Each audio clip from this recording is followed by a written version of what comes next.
Good evening, folks, and welcome to another snippet, piece of the groovy happenings of a melanated Starchild and her mommy in Berkeley. It's the end of the day. Has to be at least 8:41 right now. Pumpkin Sauce is in bed right now, and her first day back into public school, starting fourth grade, went really well. There was a glitch, a minor glitch, but it was okay. Everything went okay after that. It's like I received an email that she had a hard time. Sometimes when she gets overwhelmed, she doesn't have the meltdowns anymore, which is good. What she'll do is rub her nose furiously, and then it starts to bleed. So we had to talk about that when she came home, that she needs to use her breathing techniques and her tapping, breathing, tapping, breathing, tapping, breathing, tapping, breathing, tapping. Discussed that. I kind of expected a little bit of something would happen, but nothing too bad. Because when I dropped her off, I met the teacher, met the aide, met her new one-to-one, met all the people I needed to meet beside. I haven't met the OT yet or the speech pathologist that she's going to have at school. So I'll meet them soon. Probably by Friday or next Monday I'll meet them. However, when I left today, because I had to go to Target and had to get some ammonia, Target is the only place that carries ammonia thus far. Walgreens doesn't carry it. Anyway, here I go, rattling. So as I was leaving, I wasn't feeling any anxiety, any stress. I believed she was going to be safe. I believed she was going to be okay.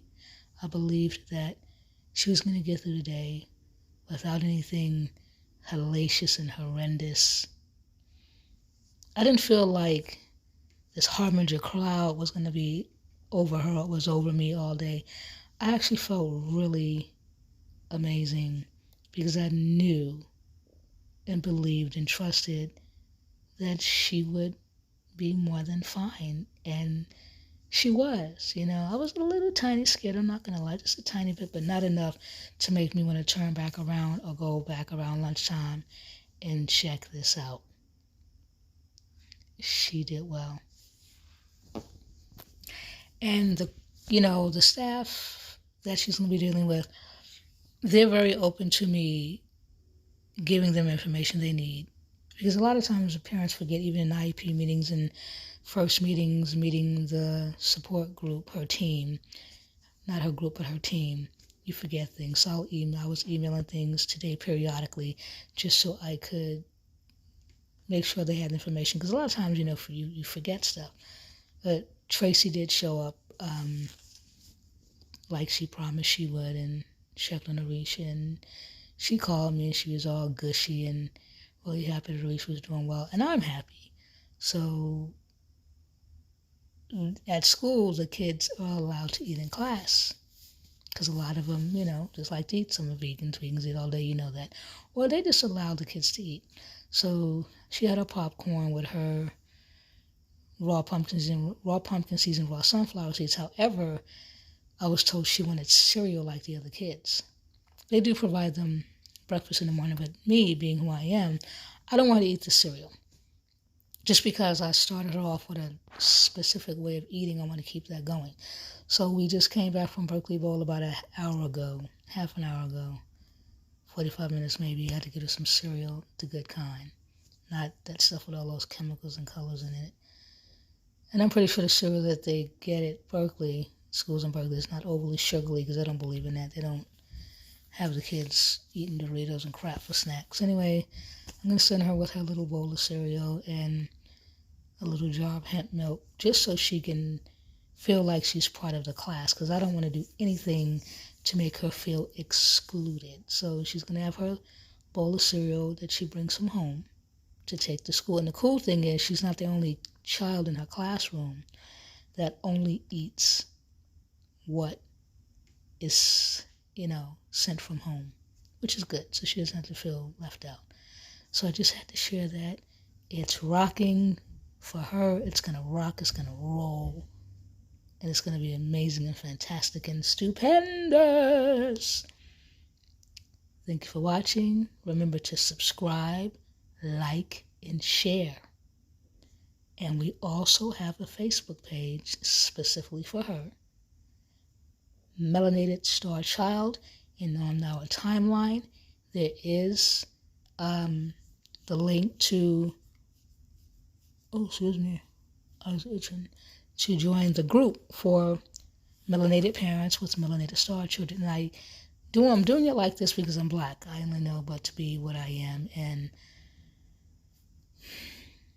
other Black parents, we need our safe space to converse and powwow about our children. So that's a safe place for us. So it's not that I don't like white people.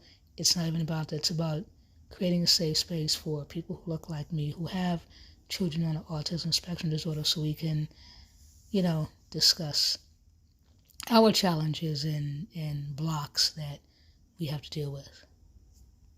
But outside of that, at school, I'm totally and completely open to talk to any other parent who has a child diagnosed with autism spectrum disorder. I'm very open to that. As long as it's not that hint of privilege or Caucasian superiority, because I have a hard time dealing with that. Anyone with any sense will. I just don't do white supremacy real well. Doesn't fit well with me. I just have to make that clear. And people who do not have children on the spectrum, I need to make this clear, and I do this in a lot of my videos. If you want to be around me or my child, for any reason, you need to really study it. Study autism spectrum disorder. There's a plethora of videos on YouTube, and the library is free. Please, that's all I ask. It's a requirement to be around my child and me. If you're going to be my friend, it's a requirement. It's very simple. If I meet someone who has a child with Down syndrome and we having a click, I'm going to learn what I can about Down syndrome, everything I can. Right now, like I said, I'm going to repeat it again. Arisha and I are learning about prosthetics and assistive technologies. I'm learning and I'm teaching her just so she'll know when she meet people who have prosthetics or wheelchairs or cochlear ear implants, all of that.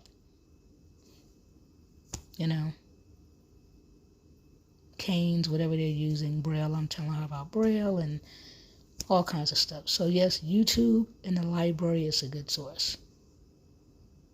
A lot of time letting the kids watch the YouTube videos and then breaking out the books is pretty cool because it grasps their attention first. Or vice versa, you can do it the other way. But, I urge you, if you want to be around me and my child, or my child and me, whatever, that's the requirement. Love and life, rest well.